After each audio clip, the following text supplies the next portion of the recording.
Okay guys, welcome back to the channel. Going to continue my series I started a month or so ago on the biggest mistakes audiophiles make. And I've tried to deal with each one in an individual video to kind of deeper dive than make it a primitive all-in-one video. And today I'm going to talk about the music that you use for reference and evaluating equipment and how that sometimes is done in a mistake-prone way that causes you problems in the long run, and things that I've learned I'm going to share with you. But before I do that, I actually want to recap some of the other mistakes because they actually evidenced themselves with the recent California audio show and other things I've been showcasing recently. So for those that want a brief catch-up right now, if you recall, one of the mistakes I talked about is not putting enough effort into understanding and learning the people behind the brands that you buy. That makes all the difference in the world, because I tell you, everybody's going to have trouble at some point with their gear, whether it's accidental, intentional, things you did wrong. There's always going to be some time at some point support needed, and you're going to want people behind you and that support their brand in a way that you're not going to get soured on the whole hobby like I've seen with certain brands. And just talking about Capital Audio Fest alone, there's one brand that's been added to my naughty list that I won't be visiting anymore and not interested in and very disappointed in. Not going to be dealing with those people anymore. I talk about it in the membership section if you want to know about that. But actually there's some that I added to my list of ones that have now impressed me over multiple shows, and both their gear and the people behind it. I think I definitely will be visiting their room every time in the future. One of being which the Songer Whammerdine room. I really am intrigued with that design of that speaker and the people behind it. So again, that kind of thing going to shows is a great way to take care of that number one mistake audiophiles make. The second one is kind of similar. I talked about reviewers, which ones you can trust or not. And that's a really good thing to go to these shows and then see which reviewers sync up with your taste and profiles. And probably as you learn the scuttlebutt, you kind of can learn that some of these reviewers, they don't put music clips for a reason. They just want to be able to say they don't like something or they do like something, but never give you clips and just give you nebulous jargon to say why they don't like something or do like something. And then when you hear some of the scuttlebutt shows, you realize some of them aren't as altruistic as you think. And there's a lot of politicking, like any industry though, for reviews and stuff that goes behind the scenes. So being careful and understanding that when you read these reviews is very important, and not putting too much stock in any review. And like I said with the recent video on the Focal room, even when they're evaluating one piece, make sure you understand the other pieces that they're using, because that alone could make the review that they're doing of that piece either more applicable or less applicable to you. We also talked about price not being always an indicator of quality. And like we talk with cable, sometimes if you need UL listing, you need certain runs, you need certain measurement parameters.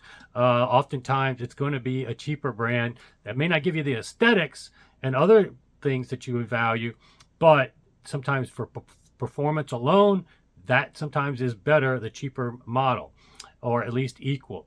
So pay attention to that. Now, today, getting into the topic of today was music, and that also at Capital Audio Fest, you kind of see this much more evident firsthand, how so many rooms are playing the same tracks or the same easy track.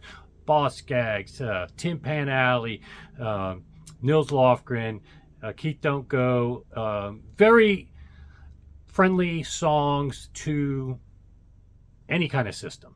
And even gimmicky tracks, you'll hear a lot of Roger Waters and stuff like that, which all will sound good, and those are good tracks to use somewhat to evaluate systems.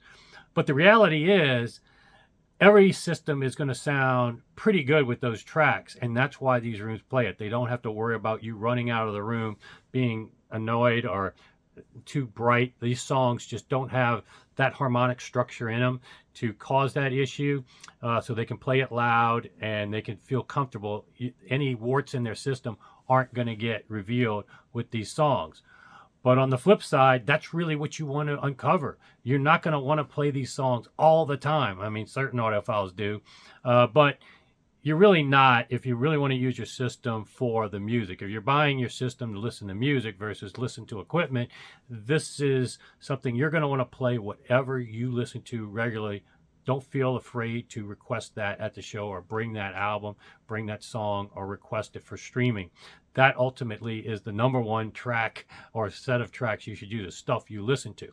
But I want to give you some tips today on things that if you don't feel comfortable there, what else can you do? Number one, I'm going to put in the description, I'm going to have links to, I'm going to convert my Roon playlist to Qobuz and put links in the description to my master reference of almost 200 tracks, although it's probably only going to be 160 because I have actual tracks on my hard drive that won't translate, that aren't on Qobuz. One being LA4, Going Home. If you can get that Japanese CD, that's an awesome CD to have for reference purposes. And there's a few others that I use the actual burned copy of a hard drive in my playlist, but you'll get the gist of it with that playlist, over 160 songs at least.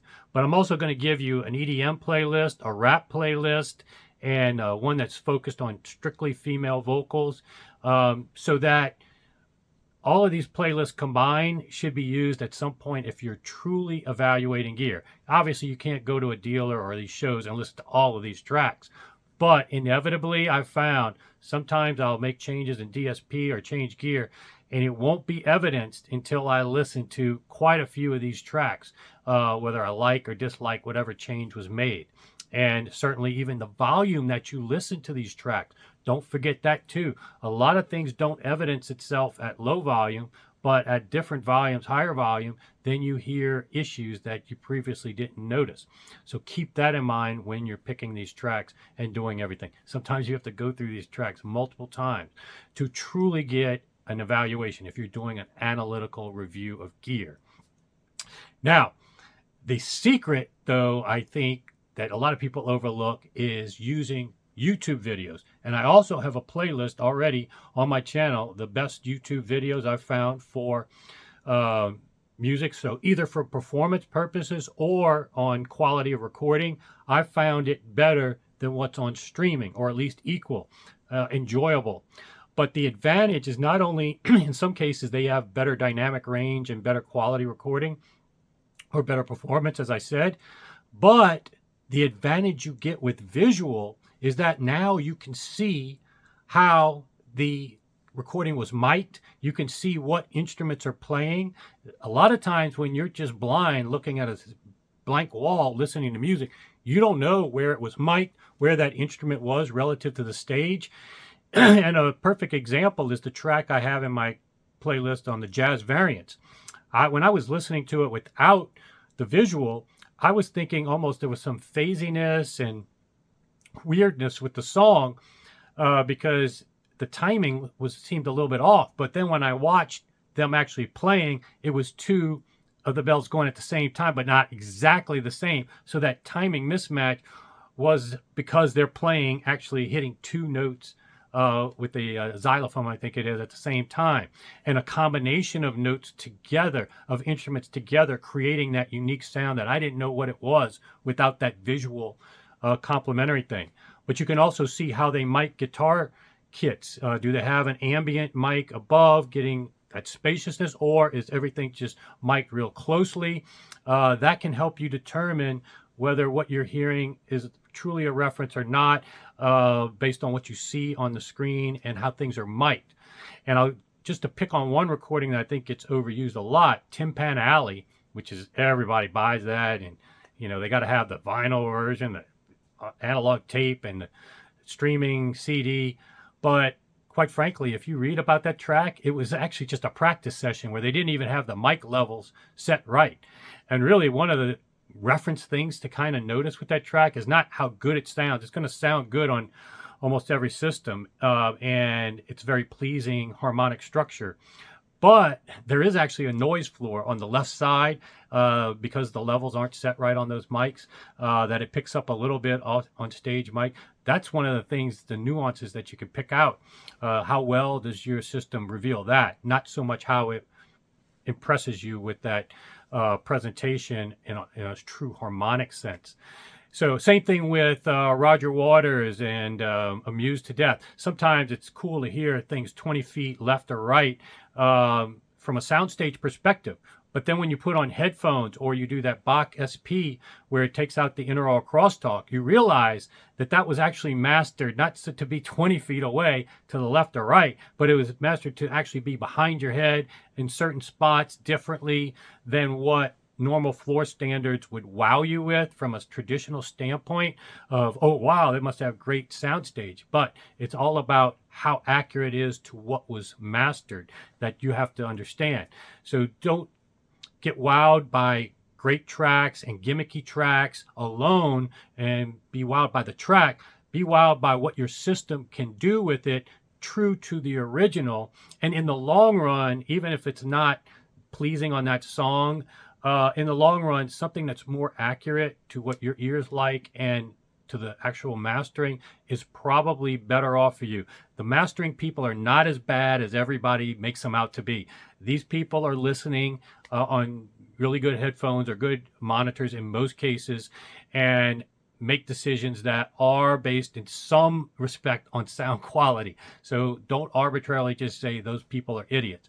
Think about, is there anything in your system not revealing the best possible optimal performance of that recording? And in the long run, I think you'll find that sometimes it is your gear or how your room is reacting to it, your speakers imaging, or needing DSP to get things dialed in just right. So hopefully you found this helpful. Again, I'm going to have plenty more on these mistakes audiophiles make, and I'm still making some myself, so I know it's an endless supply of video material for you guys. But sign up, subscribe if you haven't already, and I'll see you back here soon with a lot more.